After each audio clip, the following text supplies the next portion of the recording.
Hello, and welcome to The Staffing Show, the only podcast that delivers tools, tips, and tactics from the staffing and recruiting industry's top executives and thought leaders.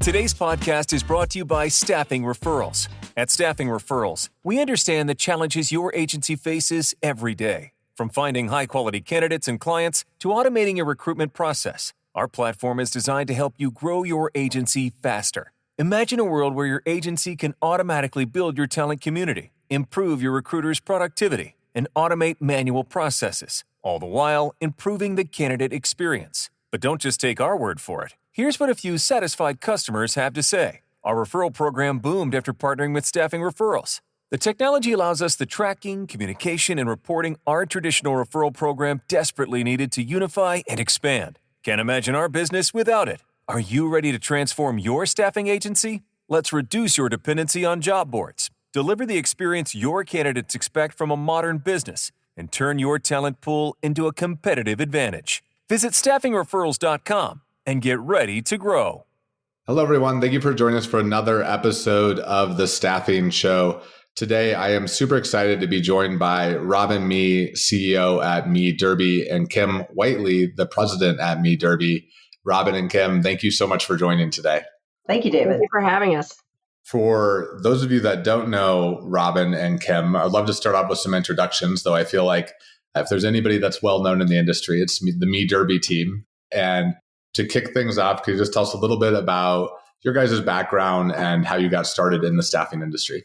Kim, why don't you start? Kim Whiteley. I've been with MeeDerby for 18 years, and prior to that was in the staffing industry for about 15 years. Cut my teeth in light industrial staffing and spent about 8 years in light industrial clerical, moved over to professional with mainly a focus on IT and managed solutions, and worked for, large firm, what is now Randstad, went through the change from Spherion to Randstad. After my son was born, I needed an opportunity with more flexible hours and potentially a remote environment. And so MeeDerby was the perfect scenario for that. Robin was pretty much already remote at that point. We did have office space in Bethesda, but several of us worked remote when I came to work for Robin. And it was a perfect blend of being able to use my staffing industry contacts, but no longer have a long commute and an unrealistic workday. That's amazing. And how about you, Robin? I also started in the staffing industry, much like Kim, but my first job was nonprofit staffing. So the thread throughout my entire career has been putting people to work. So for 5 years, I ended up running the summer youth employment program where we were employing disadvantaged teenagers, economically disadvantaged teenagers in the summer. And I found my way, I segued into for-profit staffing. My first company the first company that I worked for in the staffing industry was Adecco. And my first boss was Peter Yesney, who went on to start SIA. But that's a bit of another story. So I was in the industry for 7 years. Like so many people that I have worked with since then, David, I lost my job. I lost my job in an acquisition. My company was sold. I got laid off. I spent the next 3 months deciding if I was going to go to work for another company or start a business. And you know what? You see what I did. And 36 and a half years ago, it was the best decision other than marrying my husband and starting my family that I have ever made. So for 36 years now, I've been doing, and my team has been doing executive search for the staffing industry. And as Kim mentioned, we were remote 18 years ago. I started the company with an office on K Street, right? Everybody was in office, right around the corner from the White House. We had this prestigious address. Everybody was in the office all day, every day. There were 10 of us then. There are 13 of us now. And the mission has always been the same. Our goal is to serve the staffing industry, to be the leading search firm for the staffing and workforce solutions business. The end of the day, we are still doing the same work that the staffing industry started when we launched, the industry kind of officially, we're about 60 years old. I think it was about 60 years, not much more than that, when Kelly Services and Stivers and a couple of other pioneers saw that people needed a different way to work and companies needed a different way to hire. And at the end of the day, we are still doing that. We are putting people to work one job at a time. How we do it, how this industry has changed, and how organizations like ASA and SIA support us, and how technology supports us has changed exponentially. But we are still doing that really important work of helping companies hire and helping people elevate in their careers.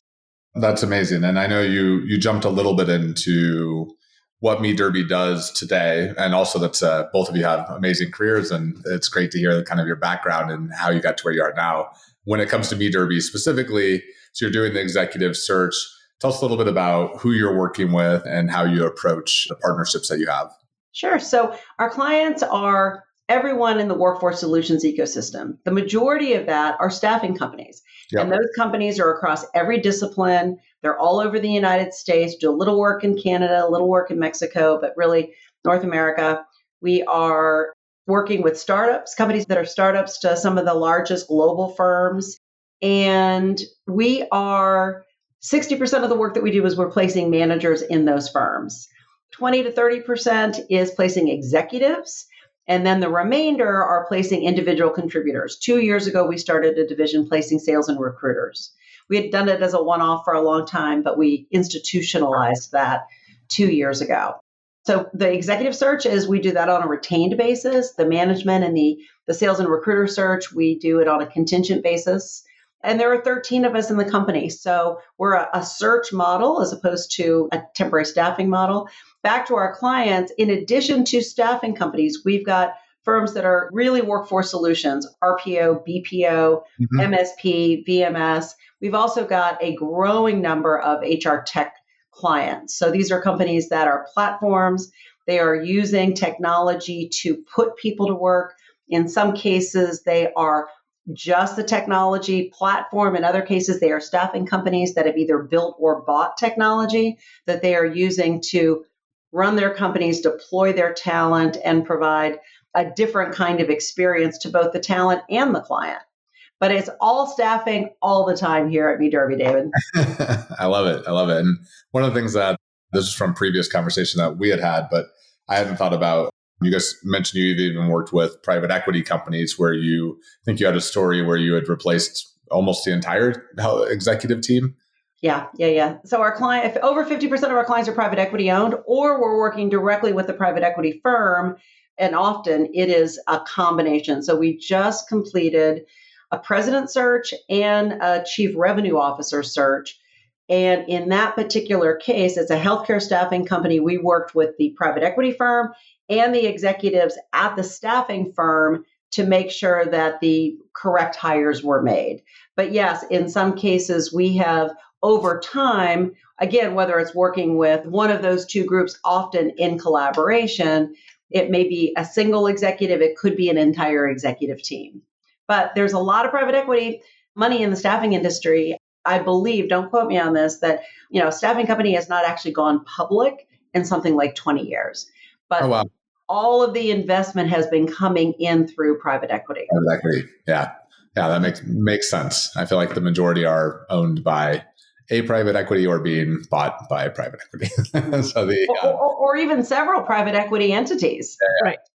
Thank you for the background on MeeDerby and yourself. So I know today we're going to be jumping into the topic of remote work. We're currently sitting in an environment where there's been some major shifts with return to office, and really wanted to understand. I mean, you guys had a remote work culture for, you said 18 years. So you've been doing it for a long time, way before it was popular for sure. Can you just tell us a little bit about some of the lessons that you've learned over the years from having a remote work culture? Coming out of an office environment and moving into a remote work culture, I mean, Robin has a great line that I think we live by on a daily basis. You have to meet people where they are in their lives. And if you can meet people where they are in their lives, in a lot of cases, they're going to be so much happier at work. But you really have to understand that. And we truly have seen all of it from our team in the last 18 years, whether it has been my scenario where I was a primary caregiver a couple days a week for my parents. And so my schedule shifted on the days that I had responsibility for them with, the end result being, again, we were still accountable to meeting your numbers, your metrics, etc. We've had several people on the team that have had younger children, and it's been, we've had children say to parents, oh my gosh, thank you so much for never putting me in daycare. The fact that you walk me to the bus stop in the morning and that you're there in the afternoon. So being able to support, whether it's the aging parents or your family, your children, but being happy in your life outside of your desk, in a lot of cases, we have found results being happy at your desk and being productive. And you're incented to be productive because you've got a leadership team that is supporting your life outside of work. And so you're incented to want to do well and to be a part of that team. The way you manage evolves and changes. And so, Kim, you've created a culture of accountability.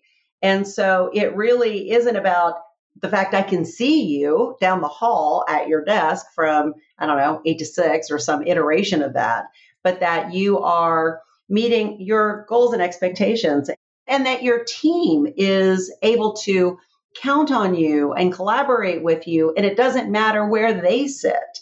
But technology has allowed all of this to happen. We've all got the tools to be able to manage in a remote environment, hold people accountable in a remote environment, work together super productively. And everybody learned how to do it during COVID. And some people want to be in an office, as Kim said, meet people where they are. Others really want to work remotely full time. And others do like this combination of, but the fact is, we now have an organization where the majority of the work, all the work is done remotely. We do get together. We get together for, Kim, you were just in Chicago for a couple of days, co-working with Walter Shedd, who lives in that area. They went on a bunch of client calls. They worked in, some kind of co-working environment. We had, Kim mentioned we have a new recruiter out in Kansas City where we've got another executive recruiter. They got together just yesterday. What is today? Monday. They got together on Friday and co-worked. Kim and several of us live in the DC metro area. We get together regularly to co-work together. We have a strategic planning session once a year. We go to conferences. We meet up at client meetings. There's so many ways to connect. And oh, by the way, we've got these great 2 meetings a week that today, for example, David, 9:30 in the morning, the meeting is rotated. It's run by a different person every meeting. And they start the meeting with some really interesting questions. I think our team knows each other better than most people who work in an office every day because we share things about our lives that, are really driven by these questions that we asked as an icebreaker before every meeting. And it's created not just there is a culture of accountability, but there's a deep culture of caring and of generosity and of willingness to do whatever it takes to partner with your colleague, to provide the very best service to your customer, to help people, again, elevate in their careers, but all living our best lives because we're able to live it inside of work and outside of work. It sounds like you guys are doing one of the things that is hard to do sometimes with remote work is build the culture, build the connection. Sounds like you've been intentional in incorporating that into kind of your process. One of the areas that I know, I don't know if I have the stat right, that when we talked previously, but something like 50% of searches last year were for remote work. And how has that changed this year? Like, what are you guys seeing in the market right now? I think that stat when Jack last pulled it was down to 30%, if it wasn't 27%, actually, it is, I think, a number I remember. We are definitely seeing, a pretty aggressive callback to office, whether it be 5 days a week. We have a couple of larger firms that have pulled people back in, and there are no exceptions and no flexibility, 5 days a week. There are other clients that are, a minimum of 2 to 3 days a week in office, which means that, you might be able to be remote the other days, but you got to be in the geography. So it's not remote virtual, it's a hybrid, meaning you have to live in and around that geography to make that schedule work. And how does that impact the searches that you guys are doing and the talent that you're pulling? What are some of the pros and cons on that front? I think it innately makes it tougher. For example, if you think of some of the bigger metro markets where it is exceptionally challenging to commute into market. So New York, let's use New York as an example. We have a candidate that lives in Connecticut that is a really strong candidate. They want her in office 3 days a week. And then it's all of a sudden, okay, well, I'm not going to be home on time for this. I'm going to have additional care for this. I'm going to have to make this change. It's really challenging when there's no flexibility. Well, and I think too, so the clients are losing talent. Our clients are losing the access to some talent because they can't be either a little bit flexible even. We had a situation in the Midwest where, this is a dad who's been dropping off and picking up childcare.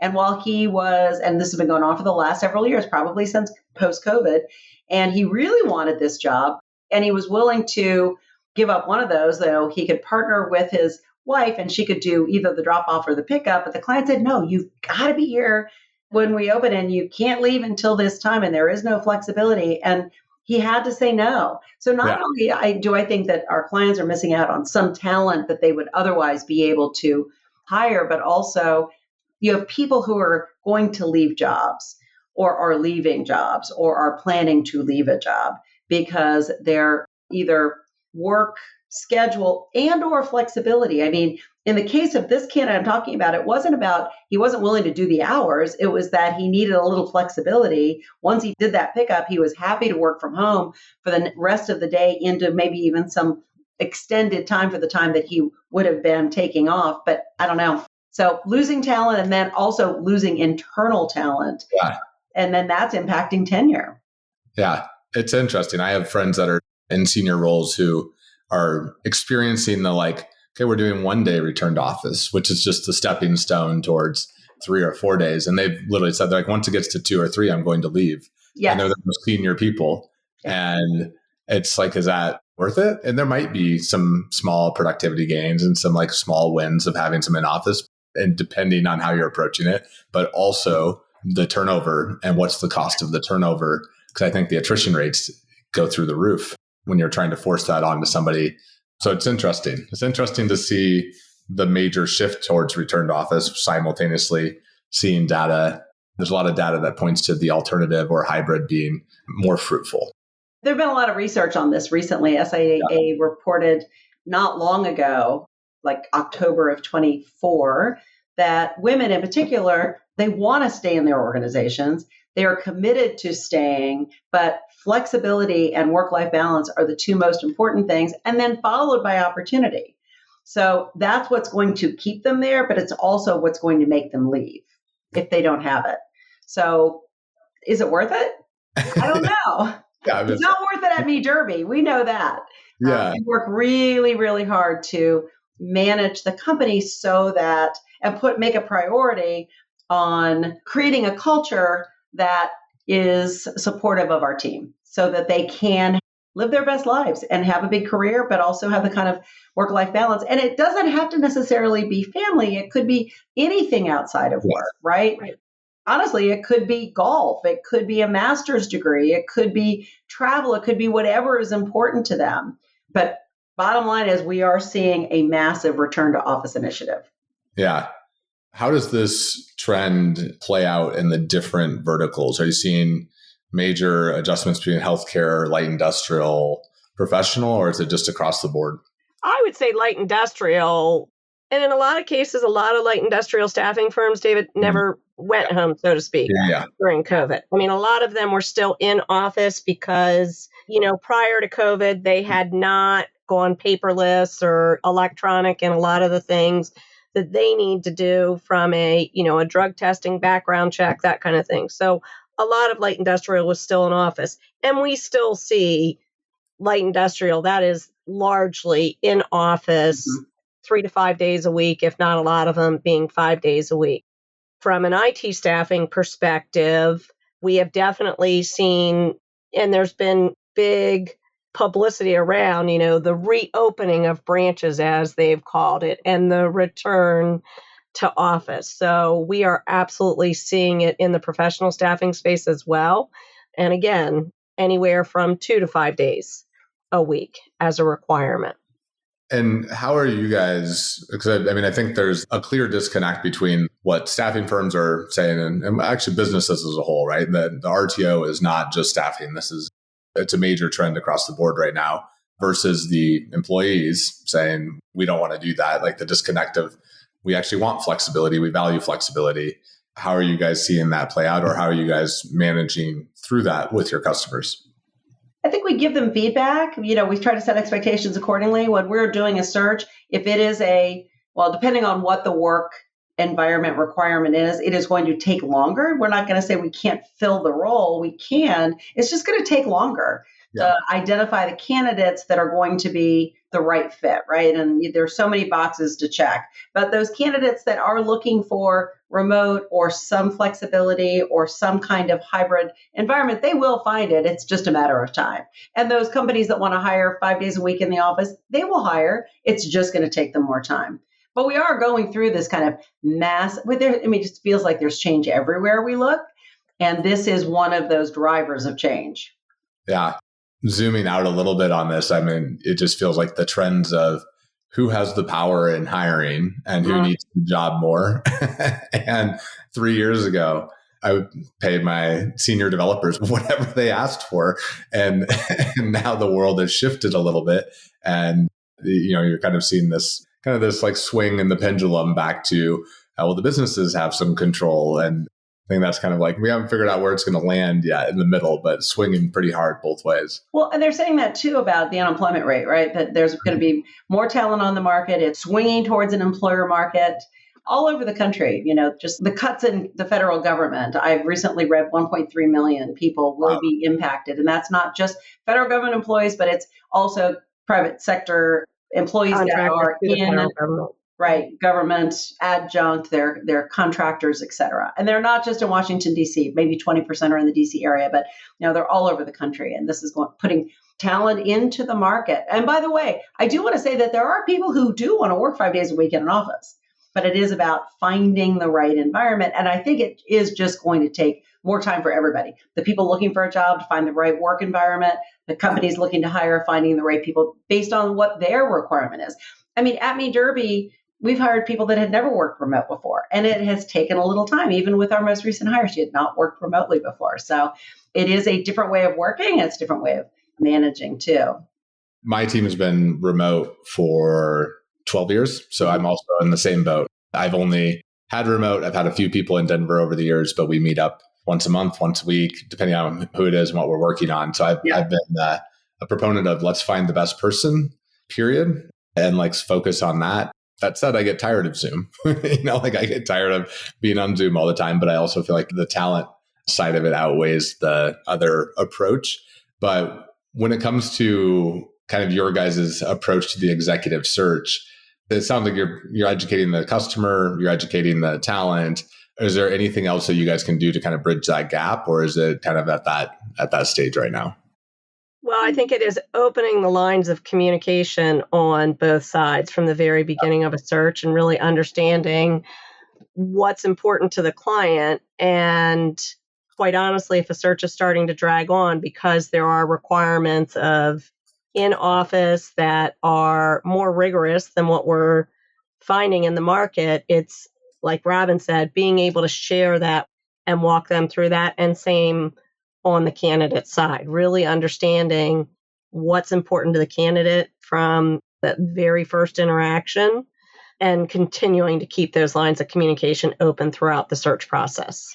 I also think that at more senior levels, candidates are traveling way more than they were. I mean, not candidates, but executives are traveling way more. They're back to travel.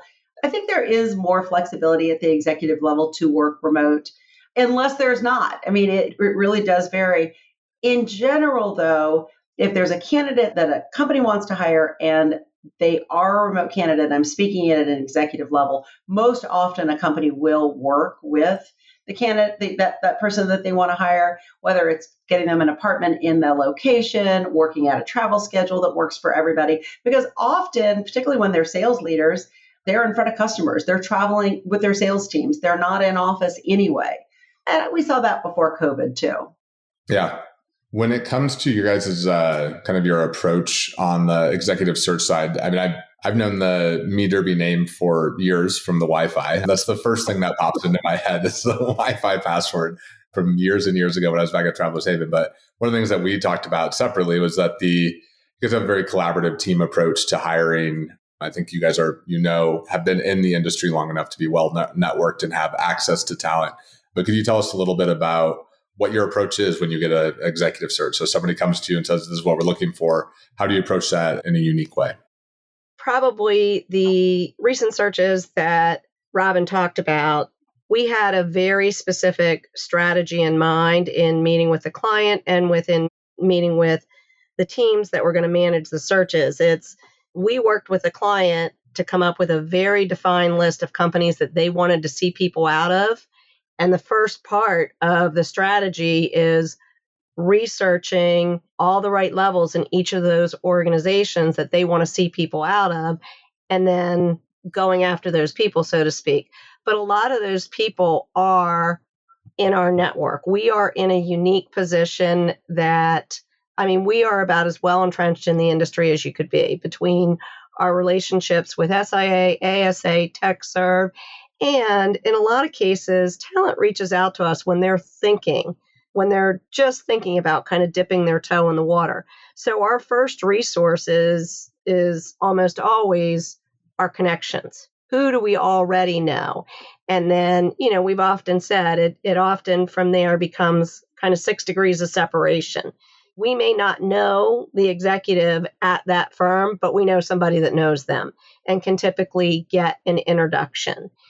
And from there, especially on senior level searches, it is meeting with the client on a weekly basis to let them know exactly where we are in the search, who we've talked to, what we're hearing in the market, who we're ready to present, feedback on interviews if we've had people going through the interview process. With a client last week on an executive level search, I think one of the key things they said is, we need to get to 3 to 4 people that we are highly interested in that have made it through multiple interview levels for us to feel really good about this, because anything can change throughout the interview process. So instead of, so to speak, hanging our hat on one candidate and, oh my gosh, we love that candidate. Yep. We've got to continue to look and get to the point where we have 3 to 4 candidates. So it's really working very collaboratively with the client and our team on a weekly basis when we're managing a search. That's really great. And one thing I can say that I have a lot of conversations with people in the market who reach out to me or who I've met, I run into at a conference. They'll say, we're kind of looking to see what's out there. And probably over half the time I'm like, well, have you talked to MeeDerby? And they're like, oh yeah. Yeah, we know them. So it seems like you guys are well connected at the executive level in a very meaningful way. Well, and since there are 13 of us when we start a search, we have the ability to immediately get into those networks. It's a multi-step strategy, so we're going into those relationships first. At the same time, we're doing this kind of recruitment mapping that Kim's talking about. So we're targeting the companies that the client is very interested in seeing. Sometimes we're doing a search where it is very narrow, and sometimes it's broader. So we may have a chief revenue officer search, and the client is open to the industry vertical. And in other times, they want somebody who has done that exact job at a competitive company. And so there are benefits and disadvantages to both. And we work, again, partner with the client to make sure that they are seeing the very best talent that we've identified both through this recruitment mapping process and inside of our relationships. That's really, really great. And we're going to jump over to just kind of a few closing questions. One of the things and we're bouncing around a little bit here with topics today, but I was just wondering specifically at your organization, you mentioned that you have the unique questions you're asking every Monday. Are there any other elements that you put in place where you're like, this has been really powerful for keeping the culture while having a remote team? Are there other things that you kind of standard processes or ways that you guys have made sure that you stay connected and drive the culture forward? Well, I think in addition to, the weekly team meetings, one of the things we started doing several years ago was one-on-ones with the staff. And as we have kind of built out the infrastructure where we have two people on the team that each have two people reporting into them, they are having one-on-ones as well. But having one-on-ones on a weekly basis with everybody on the team, having those multiple touch points. And listen, those one-on-ones could be 15 minutes, 30 minutes, 45 minutes, and it's different every single week. They're still reporting on activity, but when I say it's different, it could be a week that you see them on camera and something's going on in their life and they just need to talk about what's going on outside of work. Give space outside of work. They need room to talk. It could be, routinely, I have one of the people on the team that my one-on-ones with him are actively working on the searches that he has on his desk, especially if he's stuck on something. So we will jump on and share screens and work on a search together and go through candidates together and talk about who's going to do what follow-up. So they differ with everybody on the team. But the idea is that there are multiple touch points during the week. And I've also noticed that several of them also have scheduled meetings with each other on a weekly basis, especially if they're partnering on searches. We have what we like to call open calendars. You can see everybody's calendar and who's doing what and what they're working on. But you'll see on the calendars that several people have meetings scheduled with each other on a weekly basis. It could be they're going to learn something from that person, they're working on a search together, or they just have a weekly touch base with each other. And I've seen that as a great motivator for a lot of them. I mean, I learned last year at the strategy meeting, only through somebody finally telling me, they're like, hey, did you know about the millennial chat? And I'm like, no. What's in the millennial chat? And it was very funny because it was all around the schedule for the strategy meeting. And somebody finally fessed up and said, okay, so like 5 of the group thinks that Wednesday afternoon is a free day. I'm like, really? Oh. And initially I was like, well, that kind of pissed me off. But then I was like, you know what? If there's a group of 5 of them that has become so tightly connected and they want to go off for a couple hours and do something together, more power to them. And they did. And we reorganized the day to make that work. We also have a culture of learning. Like everybody is committed to being a lifelong learner. And so we're constantly delivering opportunities for webinars and podcasts and trainings. Everybody that wants to go to Thrive next week, for example, which is the Women in Leadership online conference next week, it will be attending. One of the new teammate that started 2 weeks ago. She attended an ASA event today, wrote up a little, a couple of key takeaways, shared it with everybody. So all of us are constantly sharing like things that we were learning, things that we're hearing. And wouldn't you say, Kim, it's pretty constant. Very much so. Yeah. And we're reading the SAA Daily News every day, and we're reading the ASA Daily News. So tidbits, just this constant sharing. And then, technology. We are constantly looking at technology to elevate, iterate, and add. And we're thoughtful and careful. Kim would probably say I'm too thoughtful, too careful. But on the other hand, we are committed to, we have a good amount of technology now, but we know it's going to elevate, and we know we're going to be automating as much as we can so that we can further empower, adding AI, et cetera, further empower the team to do the things that they do uniquely and that technology can't. So we are evolving our service offering. So I would say that we're innovative.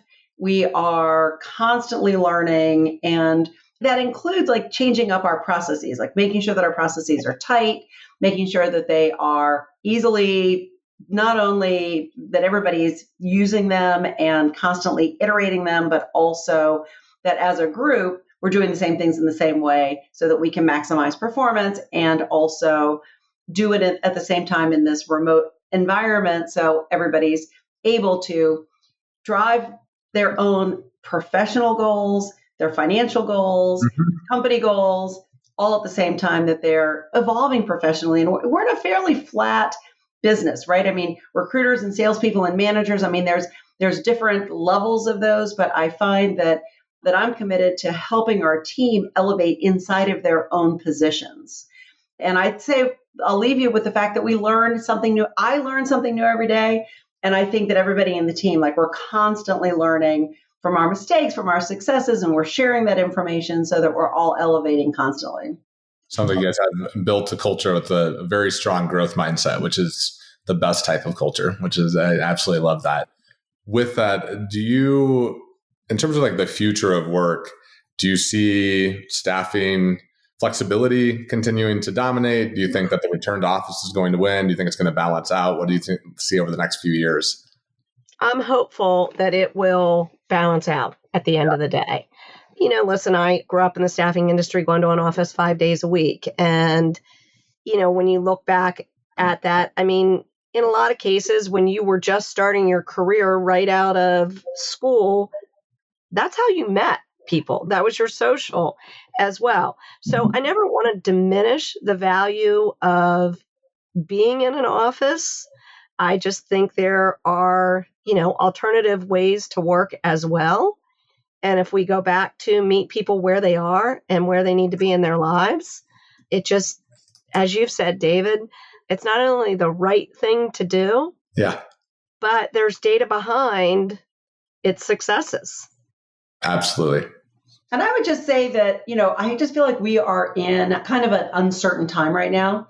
Like, I don't know how this whole remote work is going to shake out. I don't know how all the technology is really going to change the future of work. There just seems like so many unknowns right now.